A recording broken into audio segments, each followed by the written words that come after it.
Shalom, and welcome to another in our series of podcasts from Temple Beth Am, a dynamic center for conservative Judaism in Los Angeles. This is a recording of Rabbi Adam Kligfeld's weekly Rashi study class.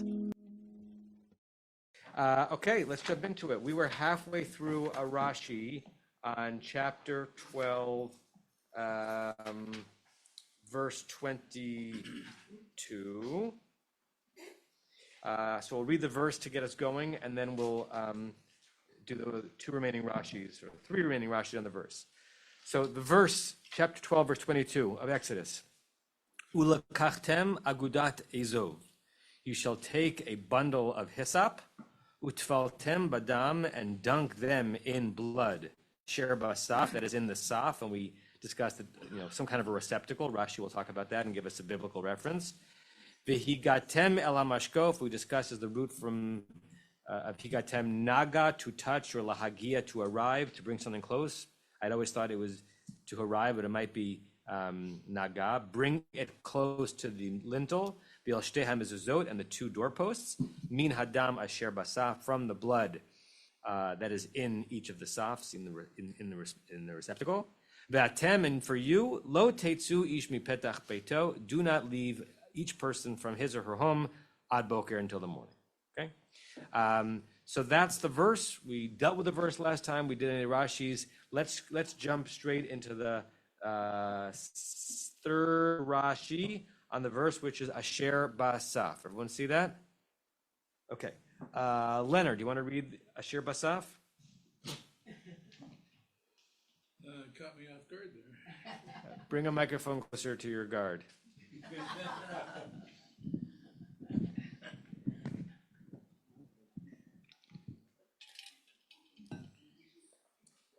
Asher Basaf, Bekli, Kamos Sapot Kesef, and that's from Kings 2. Right. So I'm going to share the screen. It'll be harder for you to those who's back to it can see it. This is from several of the chapters in the Book of Kings that discuss the construction not of the Mishkan, but of the temple itself. And I'm curious as to why Rashi brought us to this verse, because there are several verses that have the word sipot in it. But for some reason, he thinks that this verse, the context is even clearer. Ach lo ye'aseh beit Adonai, the house of God would not be built sipot kesef, with sipot, plural of saf, of silver, some kind of basin, mizamrot, mizrakot, chatzotrot, uchli zahav, uchli chesef, mina kesef, hamuva beit Adonai. Essentially, the instruments were not made from money that was brought in as donations, and sipot here is the plural of saf, and he's saying if you knew what the word meant there, right, because of the instruments that were used in the temple, then you'll know what the word means here. I can imagine the opposite argument. The reason that we know it means what sipot means in that verse is because of our verse. Sorry, I keep pausing because people are jumping in the Zoom. But it's as a way of finding one of many places where this word appears, and I guess it's much less common in the singular than in the plural. Okay, so that's the verse from Kings.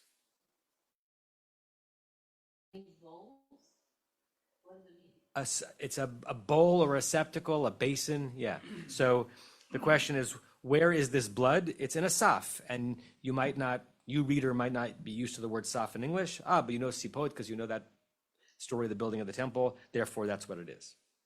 Okay. And then Rashi adds another comment, and again, we've said this many times, that the diburei hamatchil, the words that begin Rashi's comment, may or may not be original to him. It might be something added by an editor, but it seems like he's already commented on the words asher basaf, that is in the basin, and now he's commenting on 4 words, including those 2 words, min hadam asher basaf, from the blood that is in the basin. And what does he say about that, Leonard? Min hadam asher basaf, lama chazar ushna'o. Meaning? Why did he repeat himself? Right. Who repeated whose self how? Where's the repetition?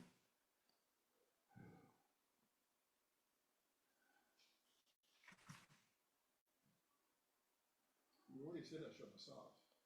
It's twice in the verse. Right. We've got in the first half of the verse before, actually, they're both before the etnachta, that you should dunk them in the dam asher basaf, in the blood that's in the vessel, and then 7 words later, you shall touch the blood, right, to the 2 doorposts and the mezuzah from the blood that is in the basin. So the question is, right, why do we need one? Clearly, that's the blood that you're using. What other blood would there be? So what's Rashi's answer? Shelo tamar tvila achad lishlosh hamatanot. Okay, meaning what? So that you don't say one dipping for 3 sprinklings. Right. You think of the word matana as a gift. It's from the word notain, placings, puddings, right? Not DD, TT, right? Lest you think that you take this bundle of hyssop, dip it in blood once, and then daub it 3 different times. The fact is that each time you do the haga'ah or the nigi'ah, the placing of the hyssop on the lintel or the doorpost, you're doing it after you have done what? Dunked it in the blood, right? So each time you are doing the action, you dunk it in the blood, from the blood asher basaf. Keep going. Yeah. Yes, Sue. Microphone.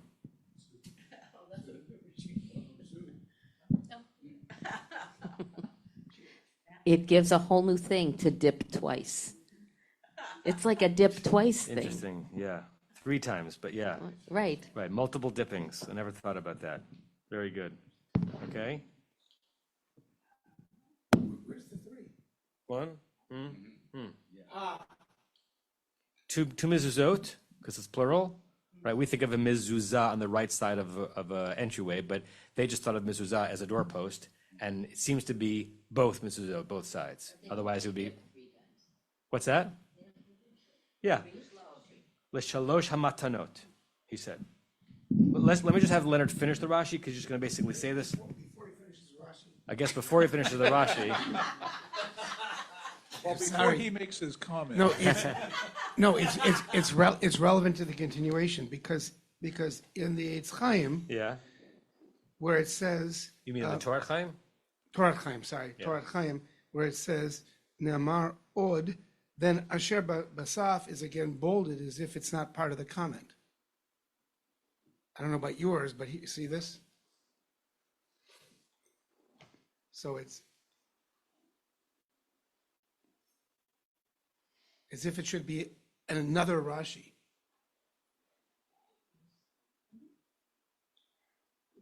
Yeah, we have that here. We just haven't finished. We just haven't read it yet. But it's in the middle of, right, it's in the middle of the. Right. So let me just have Leonard finish the comment. Go ahead. Unless somebody wants to say something before that. Go ahead, Leonard. What I was trying to say was, Yes. L'chach namar, V'chach ne'amar od asher basaf. meaning? Therefore, it says again, that is in the basin. Right. So Rashi quotes in his comment the words on which he's commenting in the Torah, which he doesn't do all the time, but sometimes he does, as if to say that the words that are the diburei hamatchil, that began the comment, that are the words on which he's commenting, he's also referencing it in the verse. He's sort of spelling this one out a little more wordily than he normally does. He could have ended at l'shalosh metanot and had us fill in the rest in our heads, but he says it explicitly. Yeah, that's why it says again, asher basaf, keep going, shetehei.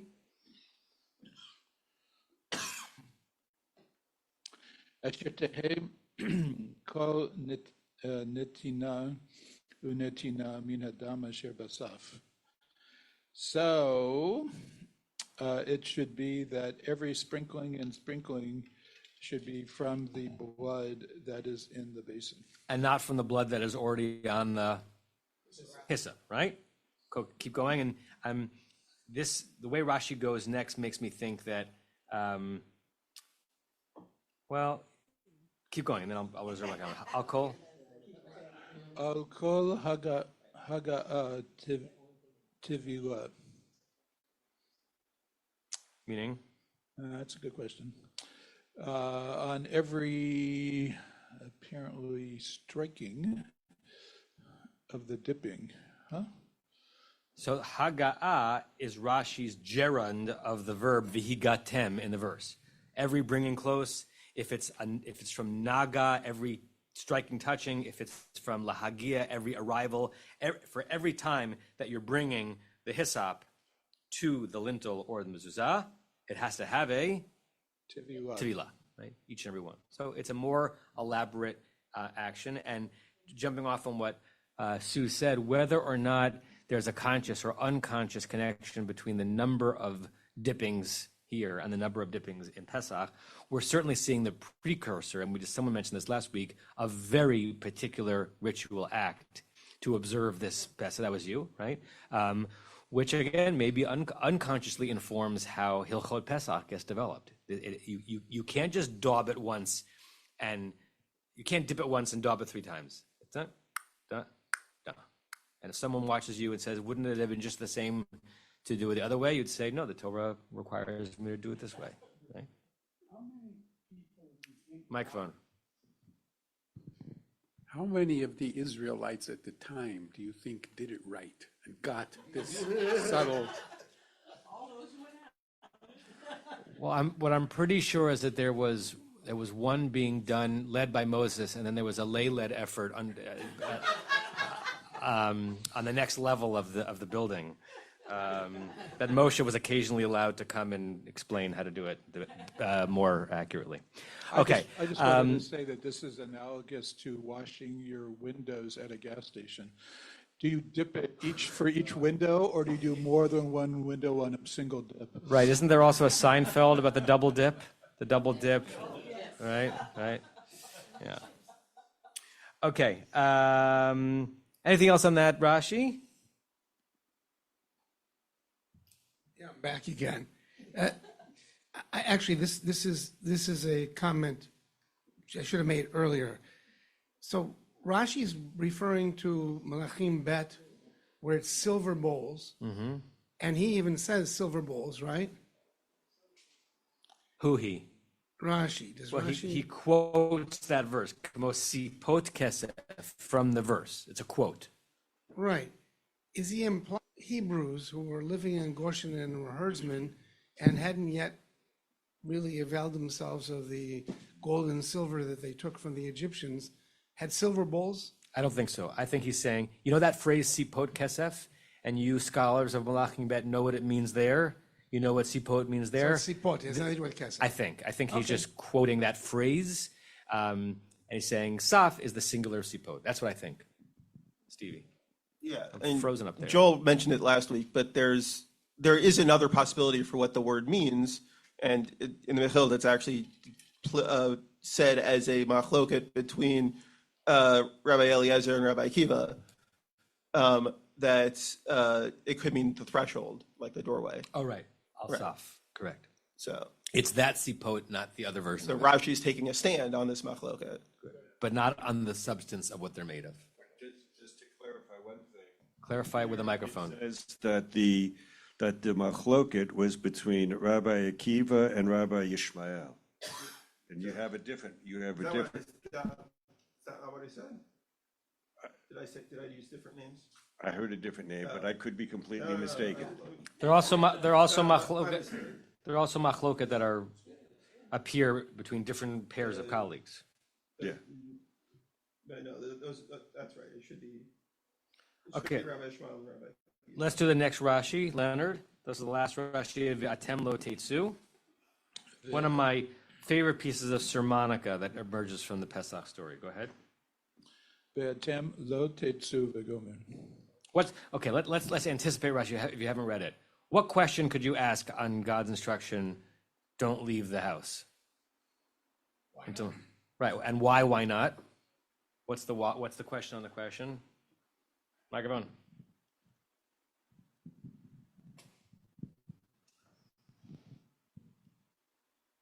You want to know what Why not? Why? Why not? Why would that be a worthy question to ask in response to God saying, "Don't leave the house until morning"? Well, because what would happen if I left the house or if I'm not in the house? Right, and what might happen? Just that. Oh, I might be killed by. Why? Because what? I'm intentionally not trying to talk about what's translated as the destroyer, Okay. or the angel of death, because I don't think that we've referred to that, right? Right. Yeah. So at this point, I'm simply saying, what's going to happen to me? I'm not sure where you want me to go. So there's a potential double question. One is, we in real time haven't been told what's coming next, so why shouldn't we leave the house? And even if we want to import to this verse that which we know what's coming next, a legitimate question could be asked: why would I be in danger? Right. Well, how could he not? How could the angel of death or whoever not know that I'm an Israelite? So the question that Rashi is dealing with is sometimes asked on this verse, on the phrase of not going out. It's also asked on the concept of why the blood is needed in the first place, right? If what's coming in the next verse to bring about the 10th plague is a messenger of God, why does there need to be a physical indication of where that messenger should visit? Shouldn't God know, right? If we try to throw an omniscient God into the story. Let's go around, then we'll read the Rashi. Go ahead, Norm, and I see Joanna's hand I think also. the answer to that question is that we have to participate in our redemption by putting the schmerzing blood on the lintels and the doorpost. We've done something that in ordinary circumstances in Egypt is risky, and we are complying with God's law in a public way. But to me, the other question that arises is, he says not to leave until morning. If the death is all supposed to be at midnight, which might be midnight, might be 1 a.m. Right. I don't know if they had daylight savings time, but whatever it is, what if I were to leave at 3 o'clock in the morning? Okay. So Rashi is going to deal with both of those. And it says wait until morning, which to my understanding means wait at least until dawn. Yeah. Before you set foot outside, and especially if our Egyptian neighbors are going to be rising up with wailing and mourning, and there's going to be a temptation by some people to go and comfort them or to take some other action. This is saying no, wait until morning. And one wonders why that is. And the answer that Rashi gives us, I think, is... Well, we'll get there in a second. I know, I'm not thrilled with. Good to know. Sue, is your hand up? No, I was thinking about it. Seth, is your hand up? Don't put the microphone back in the stand. Just give it a Seth. So I think the angel of death thing is pretty interesting because Hashem is giving instructions to the Israelites to distinguish themselves with the blood, and we're at the 10th plague already, so maybe Egyptians who live near the Israelites are noticing all these strange things are happening, but the Israelites seem unaffected by them, so maybe people are thinking maybe if we imitate, pretend we're Israelites things, which I don't know if it's so far-fetched if you think of the era of Rav joining the Israelites later on. Like, why would they join the Israelites? Maybe they've noticed by now that there's something special going on. The angel of death is by Hashem, but you can't deduce that the angel is omniscient, and maybe it's all night because it takes time to go through the houses. And so, I don't know. Yeah. This process of distinction. Yeah, like it's like it takes Santa all night also, right? These magical nighttime figures. They have to use all the nighttime hours. Let's get to Joanna on the Zoom, and then we'll look at Rashi's actual answer to the question. So 2 comments on the question of, why does God need us to do that? I mean, I think there's so much in Judaism we could ask that question about. Why does God need us to praise him? Why did God need sacrifices at a certain point in time? And they're reminders for ourselves or connections for ourselves to build that relationship, I think, more than what God needed. And maybe perhaps, especially using the blood, a stark reminder for the Israelites that, like, this is blood, this is life, like a tragedy was about to befall all their neighbors. And I love the read that the reason we didn't go out would be because it would be appropriate for us not to comfort so quickly the Egyptians after this tragedy. But I also wonder if there's a read of the opposite, of perhaps Egyptians wanting vengeance and a sense of, like, we need to leave under the divine protection. It's not over when it's over, or when you think it's over. Not for you. Right. Or a third option, I want you specifically to leave as the morning comes, as everyone's waking up and recognizing the tragedy. You need to bear witness to it, right? Rather than scattering your way throughout the camp. Like the very moment that your Egyptian neighbors are waking up to their tragedy, you're waking up and emerging to your freedom, something like that. And we don't know. All it says is that you shouldn't go out until the morning. Rashi gives his answers. You're still up, Leonard.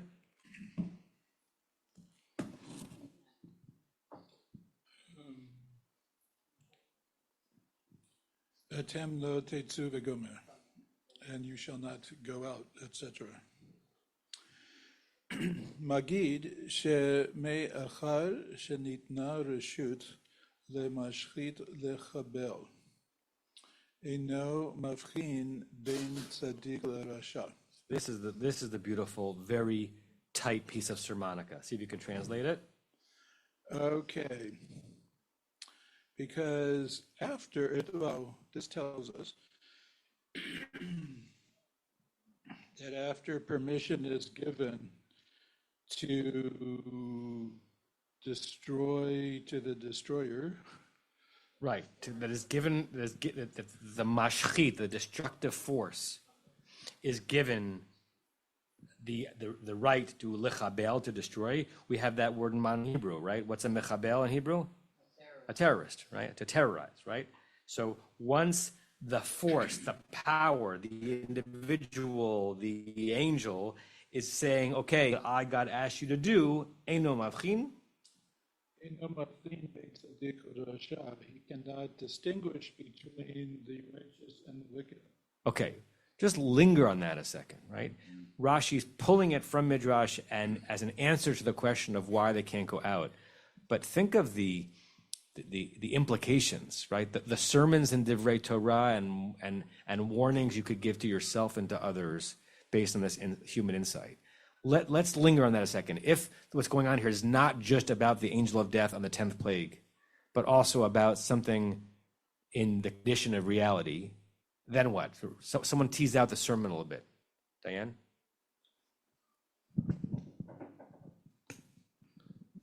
So once violence is loosed in a community, it affects everyone. Think about, not to be too political, but think about Rwanda. There's a television show called The Mayor of Kingstown, which, if you have not seen, it's a very violent show about a community in a prison. It's one of Taylor Sheridan's shows, if you know his shows. And it becomes more and more violent and begins to affect everyone in the community. And you watch in horror as everything in the community breaks down. And I think that's what this is about. Yeah. And even God can't control it. Correct, right? If even God can't control God's wrath, once one's wrath is released, you think you can be so precise with your anger, right? And hate, right? These negative forces are imprecise thrusts in the world, even when it emerges directly from the Holy One, right? And no one has to give confession here to be able to recognize deep in your own self how true this is, right? And how we are certain before we lash that we're going to lash out with laser precision And there is, again, given the headlines, this is a fraught term, there is collateral damage to righteous rage. Sue and then Leonard. But the second part of that is that the righteous from the wicked are indistinguishable. So there's one thing about the nature of the wrath itself, that it's uncontainable, but also the target becomes... To the destructive power, the target is indiscernible, right? Not that there isn't a distinction between them, but there ends up being no practical distinction between them, right? Leonard? In the book, The Source, they talk about the Crusades. And when the Crusaders made it to the East, everybody wore robes instead of regular clothes. And they slaughtered everybody, even Catholics, because they looked like heathens. They didn't distinguish between them. They just killed everybody, even those who were on their side. Yeah. And then I would say also headlining, dealing with news. Therefore, any attempt that's even somewhat successful when violence and that kind of power is released to try to distinguish between Rasha and Sadiq is admirable and almost impossible. But even the attempt to do so says something about an attempt that even God was not able to do, according to this midrash, right? Based on that atem lo tetsu. Someone said something in the chat. I just want to see what it was. Joanna said, let's go back to a few minutes. We're talking about Akiva and Yishmael. She wrote that we're having a machloket about the machloket. I think you're wrong. No, I'm kidding. Good. Any other comments on that? Okay. And now gives another answer. The Laila Rishut Lemechablim, Shene'amar Bo Tirmos Kol Chayto Ya'ar. So now Rashi is answering the second question that Norm put out there. Okay, it's one thing about why they can't leave at night in general, but if this is supposed to happen b'chatzi halayla, right, in the middle of the night, what is dangerous about 2 a.m, 3 a.m, 4 a.m? And he quotes Psalm 104, which I'll put onto the screen.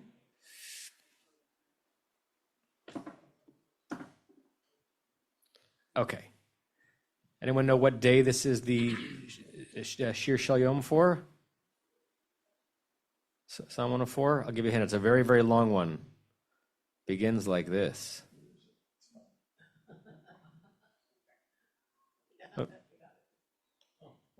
Rosh Chodesh, okay? The long psalm that no one ever finishes before the davener gets to the end of it is a beautiful psalm about the wonders of nature and the sounds and the flora and the fauna.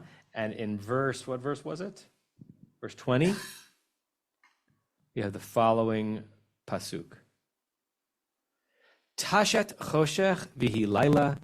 You place darkness and all of a sudden there's night. Bo tirmos, within which creeps, this is like Michael Jackson Thriller, right? Kol chayto ya'ar.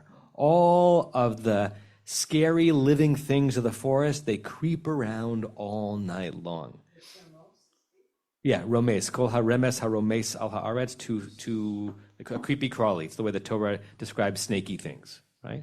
So Rashi says, yeah, even if it's the case that the precision target of the angel of death, which we haven't yet heard about, we're about to, is happening b'chatzi halayla, shady things come out at night, and on a night when already there's destruction and fear, better to stay inside, right? Because nighttime can be scary. In general, it's even scarier on a night of destruction.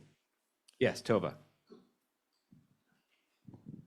All of this keeps resonating with me in two things: that when we do Seder today, we are supposed to have finished by midnight, or at least finished the eating by midnight. But the greatest praise was given to those rabbis who lingered all through the night, That's who did lovely, not Tova. leave. That's lovely. Yeah, and so on two levels. First, yet more elements of our observance of Pesach that are evoked by fine details of the story of Exodus night. And then, yes, the tension between be done by a certain time and keep it going, right? Which, by the way, probably represents a tension that actually exists at every Seder, because you have some people who are in Salad when do we eat mode, right?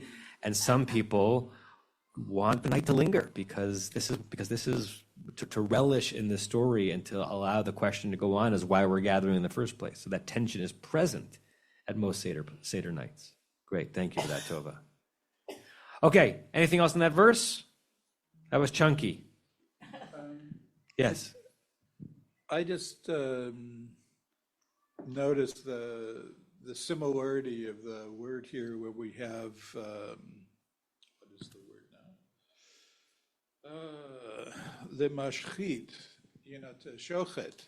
Yeah. They're spelt differently. The shochet has a tet and not a taf, but they both kill.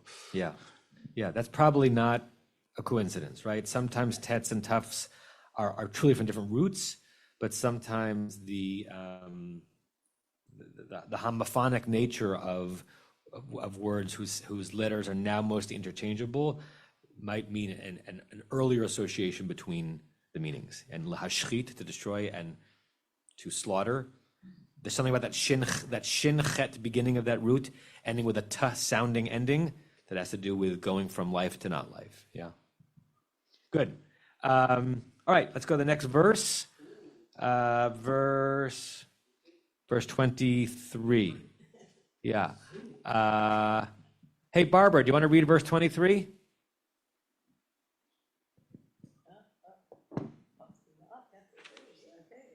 You caught me. Sure, I'll try. Okay. V'avar Adonai lingof et Mitzrayim. Wait, you muted yourself. Oh, there you go. Okay. Oh, I did? Okay. No, go ahead. Okay. Do you want me to start again then? You didn't hear it? Yeah, V'avar Adonai. Okay. V'avar Adonai lingof et Mitzrayim. V'ra'a et Hadam al Hamishkof. V'el shetei hamzuzot ufatach Adonai al hapetach.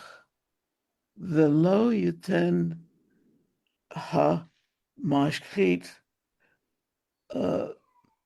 lavo et betechem lingof. Good. The internet is a little wonky today, so there's a slight delay in what we're seeing, what we're hearing you say, so we missed a few of the syllables. Do you want to give a shot at trying to translate that, Barbara? Sure. There's actually a little bit of delay when you're talking, by the way. Yeah. And now Hashem lingof. I don't know lingof is to smite, to strike. Lingof is smite. Hashem to smote at the Egyptians. He will see at what is the blood. Right, God will see the blood, right? I don't know what Mashkov is. Mashkov is the lintel, the horizontal thing at the top of the door. Okay. And on two doorposts, Hamizot, Ufatach, Adonai, Fatach. And God will pass over on Petach. Potach the opening of the door. Right. And just notice how you would pronounce that if you were Ashkenaz, Ufasach Adonai et Pesach, right? Because the sounds of Pasach and Pesach would be the same if you don't pronounce the taf with a hard T like we do, below etain. On the door. And he won't give Hamishchit. He won't give destroyer, the angel of death. Force. Right. To come to batechem, to come probably Your inside houses. Of Linof, to smite you, to smite. Good. He won't come into So the door. again, there's a little bit of a delay, so it's sort of hard to go back and forth a bit, but so very good. So just to put it all together, so in verse 23, the subject of the avar is God. God will pass or will continue. Lingofet Mitzrayim, to come smite Egypt. V'ra'a et hadam, God is still the subject of the verb. God will see the blood ala mashkof on the lintel, v'al shtei mezuzot on the two doorposts. God is still the subject, even though it's sort of God's representative of the mashchit. Ufasach Adonai, God will pasach. Remember, we had a long conversation now several months ago on what the word pasach actually means, and Rashi is going to bring that machloket back to us in brief. But God is going to do that with respect to the opening, the petach. And then this interesting phrase, v'lo yitein hamashchit. If you try to translate it literally, who's been the subject of all the verbs so far in this verse? God, right? So we would think that therefore the subject would go forward, and God will not give the destroyer, lavo, to come, el batechem, into your homes to smite. How would we render that in maybe a good English sentence? God will not give, not allow, not give entrance to, will not permit, right? It's hard to make sense exactly of the words word for word. Notice also that Onkelos translates hamashchit here as lechabala, the terrorist, essentially, right? He's using an Aramaic word for the word that becomes one who terrorizes, and mechabel is a terrorist. Okay, let's pause there, see if there are any questions or comments on the verse. I see Stevie's hand, then we'll go around. Just to go back to the question of Pasach as being possibly to have mercy or to defend. This is the verb appears three times, and in the Septuagint, the earliest translation, this is the one that gets a Passover definition, whereas the other two both get a mercy defend definition. And there's a number of theories as to what's going on there. And it could be that's just what the word means. It could be that like in the Greek, it has the same, Pasach gets the same word as avar. And it could be that the translator's intentionally trying to use the same word twice. It could be that they assume the Hebrew is doing that with Pasach, Ola Pesach, and that Pasach was a word chosen even though it doesn't exactly fit. So there's a lot of different possibilities as to how that developed. But right, and it's much harder to read into this phrase Pasach, meaning to have mercy, because the indirect object is al hapetach, the door. So what's happening to the door? It's a jumping, not a mercy. Or God could be standing outside saying, Gandalfing, I shall not suffer you to pass. Right? None shall pass. Barry? So interesting. Up until now, we've had the heat come through with no really distinguish between one and the other. But now we have Mashchit's going to follow God. God's the one doing the saying, and Mashchit's going to do and not do according to what God says. And also the blood is on the inside, not on the outside. So it's not observable from the outside. What makes you think the blood's on the inside? You're doing it on the lintel and the doorpost. You're inside the house. Why? What makes you think that? I would always assume that you're in the house. You take that in the basin, and you are on the inside of the door. Okay, what would be the point? It does show you that we all are walking around with different images of the story, right?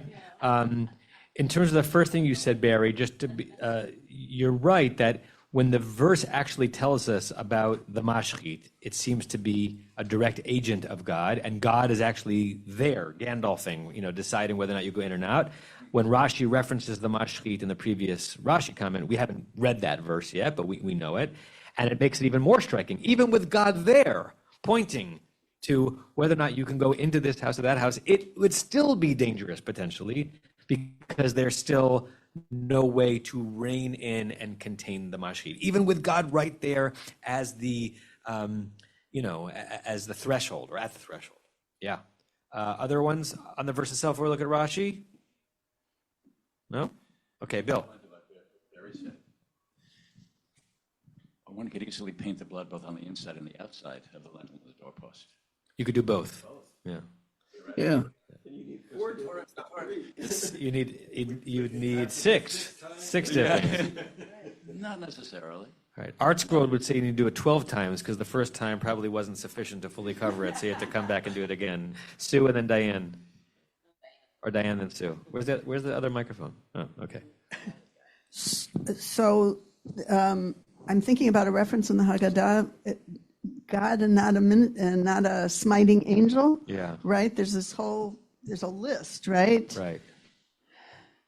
Right. To suggest that when it comes to who's actually responsible, the way the Haggadah tells it, it is actually I. And in the story, there is an intimate relationship between God, the commander of this scene, God, the one who ultimately helps distinguish where the mashchit should go. But then once the mashchit is doing the mashchit's work, God has no control anymore. Standing. So, I'm having a moment with Barry's inside-outside thing. yeah. Because we have gotten, you dip the brush, it's made of hyssop, you do this, or 3 times, it's so specific. But, I read a lot of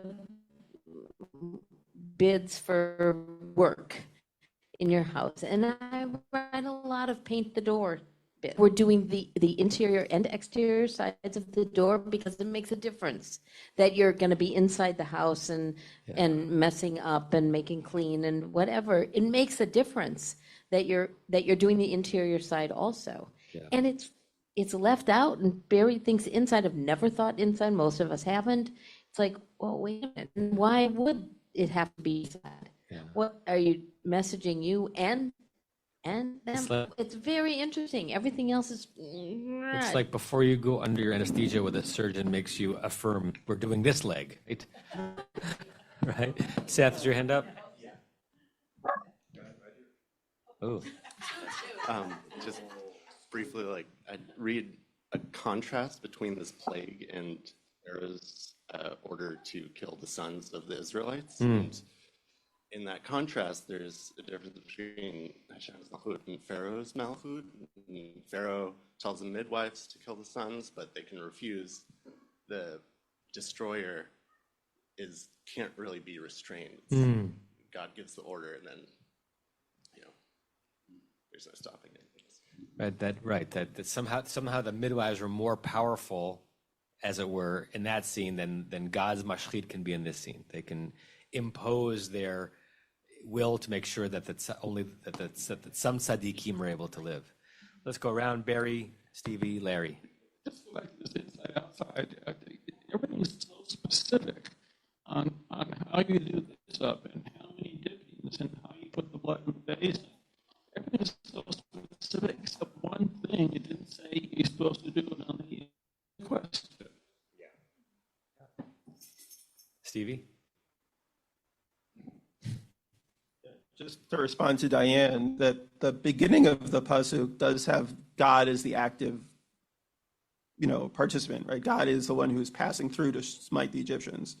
So it's where this mashchit came from and when is very unclear. It's true. Event is called Lil Schumer. Yeah. Right. We'll get there eventually. But just say there's protection. Right, which has several layers of it, because Leil Shimer, a certain amount of protection of anything that goes into that night. It's the night of God's protecting the Jews, was also a night that required tremendous attention by God on the mashchit to make sure the mashchit was going in the right direction. And even with that intention, there was no guarantee. Right? Larry? Yeah, I'm also back to the mashchit, and I think it resolved what I consider to be the problem with Rashi, which may not be a problem. So Rashi in verse 22 is telling us that once God gives permission to the mashchit doesn't make any distinction between the righteous and the wicked. But in verse 23, which is the first time we have the word mashchit is in verse 13. We must have discussed it. I don't remember it at all.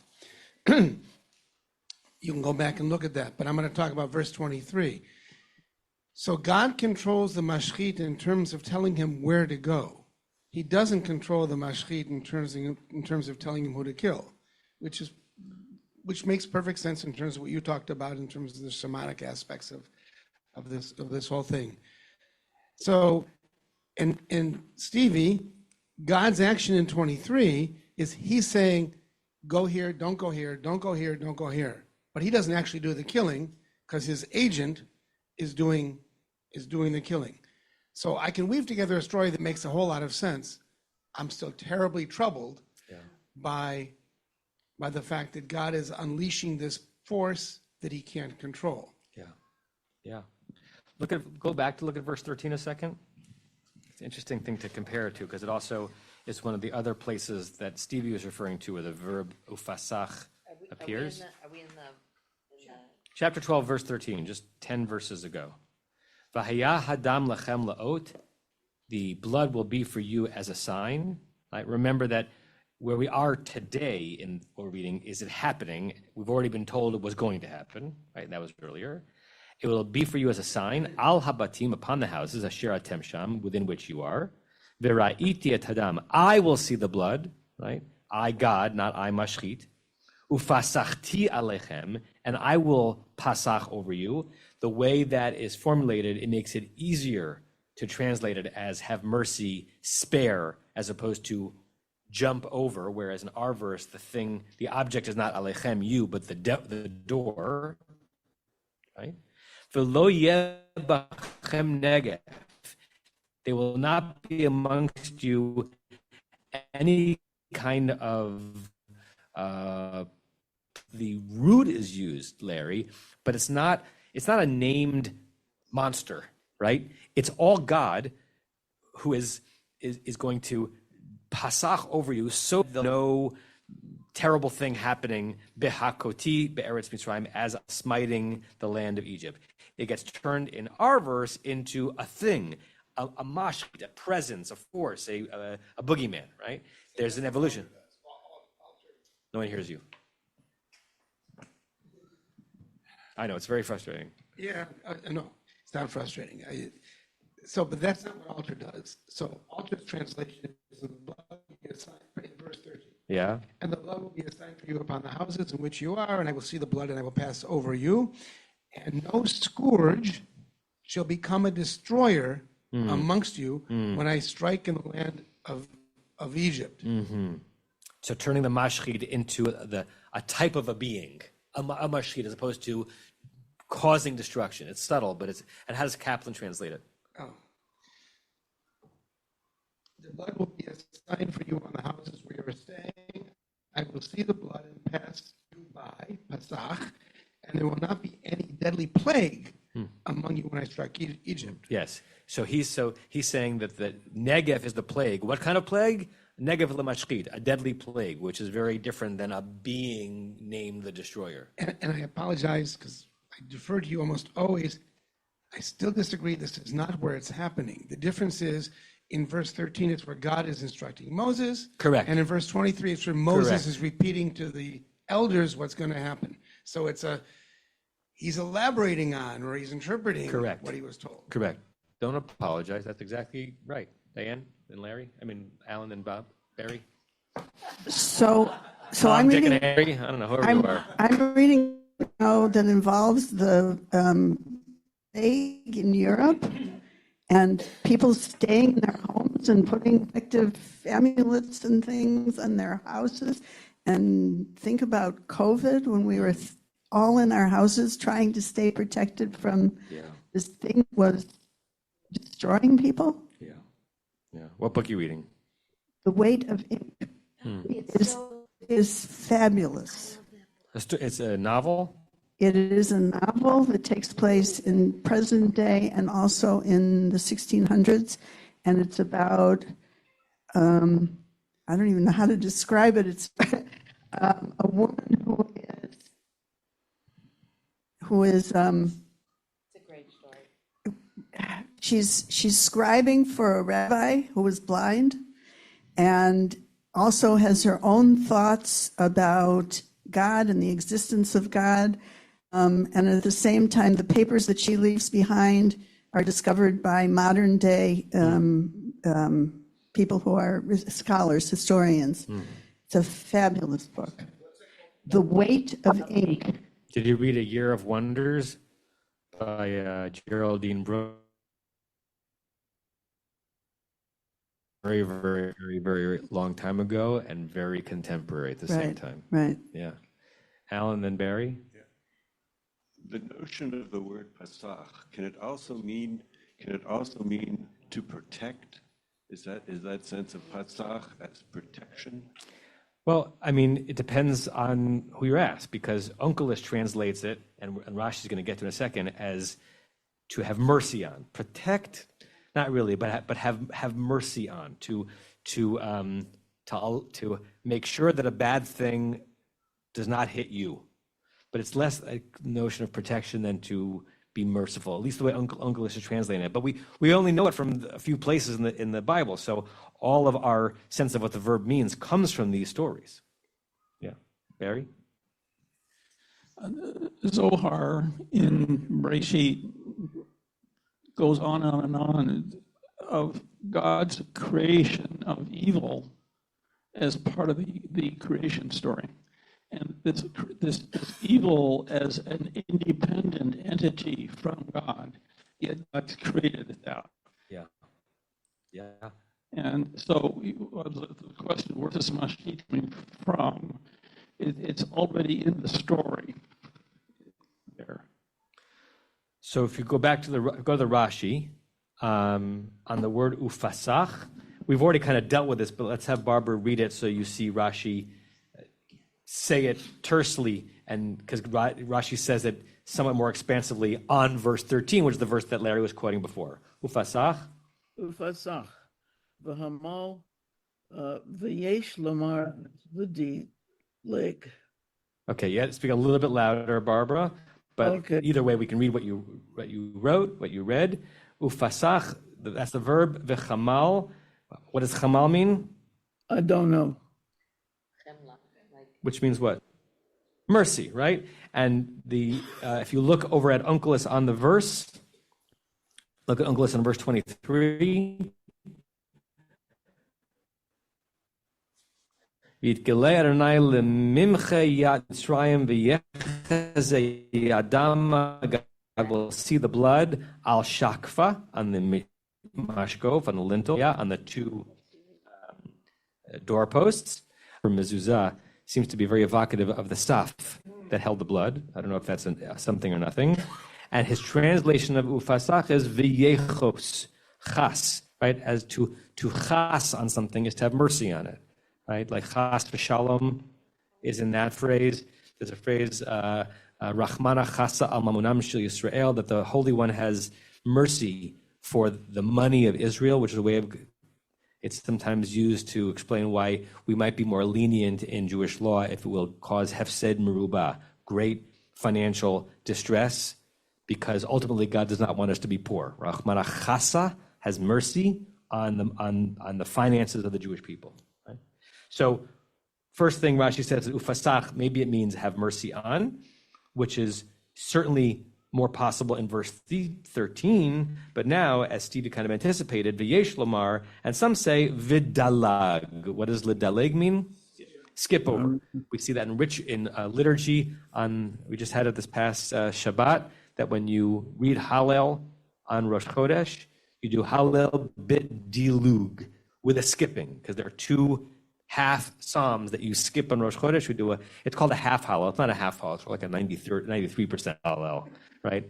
You let people think that they're about to get a really short service saying it's only a half Hallel. It's like 93%. But we do it bidilug because we've jumped over. You also have that phrase from Shir HaShirim that my lover is midaleg al haharim, right? Skipping over the mountains to me, right? And I think most of us have understood. What's that? What does Lomar mean? V'yesh Lomar. lomar. Some people say, to say, Omer. Oh, yeah, It's of course. It's the infinitive of Yeah, right. Omer, but the Omer, aleph goes out in the yeah, infinitive. Right, what is stupid? Okay. Most of us have translated in our brains the root Pasach to pass over, because we call the holiday Passover. So most of us understand it in a jumping way, but Rashi reminds us that Uncle is translated in a have mercy way. Okay. Any other comments on that? Okay, let's read the verse. We started 2 minutes late, so we can read one more verse. And I'll put this in the chat, but 2 and 3 weeks from today, it'll be all Zoom. I'll be teaching, but it will not be in person, so I'll put that in the chat. But and I don't think it makes sense to come to Whiteman just to sit and be on your computers. So it'll all be Zoom 2 and 3 weeks from today. Okay, verse 24. You want to read, Norm? Yeah. Can you get a microphone? No. Ushmartem, and you shall guard or keep. Oh, wait a second. I didn't finish a Rashi. I almost stole a Rashi from you. How terrible of me. Just for the sake of time, let me just do this Rashi, Barbara. Okay. On the phrase "velo yitain hamashchit," that we talked about how in English and also in Hebrew, it's clunky because there's a preposition missing. It's hard to translate notain as anything other than to give. And if you try to render that as a word-for-word phrase, God will not give the. He says "velo yitain lo." God will not give to the mashchit. Yecholet, the ability. Lavo, meaning to give permission to. Kamo, and then he has another place where the verb notain means to permit, and it's from Breshit, from Parshat Vayetze. So I'm going to share the screen. Okay, so we're talking about the relationship between Yaakov and Lavan. And here, Yaakov is trying to explain to his wives why he feels justified in fleeing Lavan and having done the thing with the speckled and the spotted. Ten, you women, you my wives know, ki b'chol kochi, with all of my might, avadti, I worked at avichen, I worked for your father, or I served. Va'avichen hetel bi, but your father tricked me. Behechlif et maskorti, changed my salary, aseret monim, 10 different ways, 10 different times, or cheated me out of one of what I earned, something like that. Velo nitano Elohim lehara imedi. If we translate it in the English word for word to show the problem, it doesn't make sense to say, and God did not give to do evil to me. The give here means to permit. God did not give ability to. God did not give access to. God did not permit Lavan lehara imedi to wreak havoc on me, even though he tried. Here, Rashi says nitano clearly means to permit. Throw that back into our sentence. Nitano Elohim. Velo yitain hamashchit. God will not permit this destructive force to do evil to you if you are inside the house. Diane, last comment. Rashi uses the word yecholet, which is not permission but ability, right? Yeah. So he didn't permit him to have the ability, which is strange, right? Yeah, it's hard to know if in our English, if the distinction between to be permitted and to be able is as fine a distinction in Rashi's use of yachol. Could be not. We use it somewhat interchangeably. Atala yachol. You can say to your kid "Ata lo yachol" and mean that you're not able and you're not permitted at the same time. Okay, we'll end here. We'll start with the verse that Norma's going to read for us next week. Sorry, Norma. Have a good day, everybody. Same. You've been listening to another in our series of podcasts from Temple Beth Am, a dynamic center for conservative Judaism in Los Angeles. If you enjoy these podcasts, we invite you to write a review on the Apple Podcast website or wherever you get your podcasts. For more information on Temple Beth Am, Los Angeles, please visit www.tbala.org.